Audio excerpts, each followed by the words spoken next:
بسم اللہ الرحمن الرحیم۔ تمام سننے والے اور دیکھنے والے ساتھیوں کو السلام علیکم۔ امید ہے آپ سب خیریت سے ہوں گے۔ بھائی مجھے تھوڑا سا شہد دے دیں، مجھے شدید ضرورت ہے۔ مجھے ایک بیماری ہے، اس کا علاج شہد سے ممکن ہے۔ افسوس میرے پاس اس وقت شہد نہیں ہے۔ ویسے شہد آپ کو مل سکتا ہے، لیکن آپ کو کچھ دور جانا پڑے گا۔ ملک شام سے ایک بڑے تاجر کا تجارتی قافلہ آ رہا ہے۔ وہ تاجر بہت اچھے انسان ہیں۔ مجھے امید ہے وہ آپ کی ضرورت کے لیے شہد ضرور دے دیں گے۔ ضرورت مند نے ان کا شکریہ ادا کیا اور شہر سے باہر نکل آیا تاکہ قافلہ وہاں پہنچے تو تاجر سے شہد کے لیے درخواست کر سکے۔ آخر قافلہ آتا نظر آیا۔ وہ فوراً اٹھا اور اس کے نزدیک پہنچ گیا۔ اس قافلے کے امیر کے بارے میں پوچھا۔ لوگوں نے ایک خوبصورت اور بارونق چہرے والے شخص کی طرف اشارہ کر دیا۔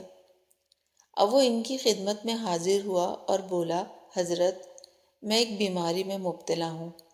اس کے علاج کے لیے مجھے تھوڑی سے شہد کی ضرورت ہے۔ انہوں نے فوراً اپنے غلام سے فرمایا، جس اونٹ پر شہد کے 2 مٹکے لدے ہیں، ان میں سے ایک مٹکا اس بھائی کو دے دیں۔ غلام نے یہ سن کر کہا، آقا، اگر ایک مٹکا اسے دے دیا تو اونٹ پر وزن برابر نہیں رہ جائے گا۔ یہ سن کر انہوں نے فرمایا، تب پھر دونوں مٹکے انہیں دے دیں۔ یہ سن کر غلام گھبرا گیا اور بولا، آقا، یہ اتنا وزن کیسے اٹھائے گا؟ اس پر آقا نے کہا، تو پھر اونٹ بھی اسے دے دو۔ غلام فوراً دوڑا اور وہ اونٹ مٹکوں کے ساتھ اس کے حوالے کر دیا۔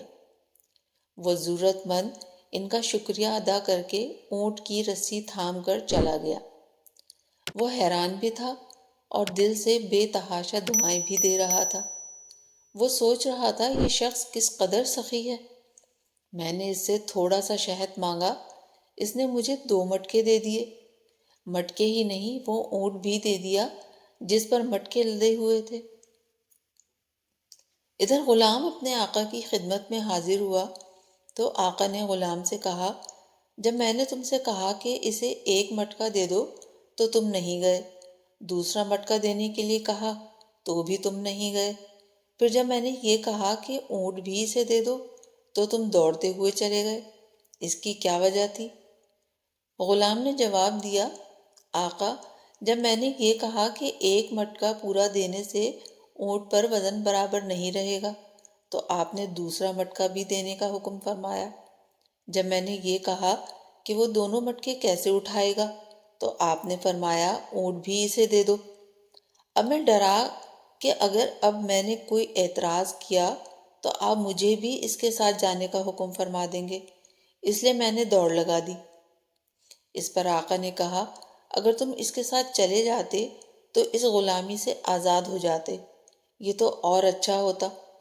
جواب میں غلام نے کہا، آقا، میں آزادی نہیں چاہتا، اس لیے کہ آپ کو تو مجھ جیسے سینکڑوں غلام مل جائیں گے، لیکن مجھے آپ جیسا آقا نہیں ملے گا۔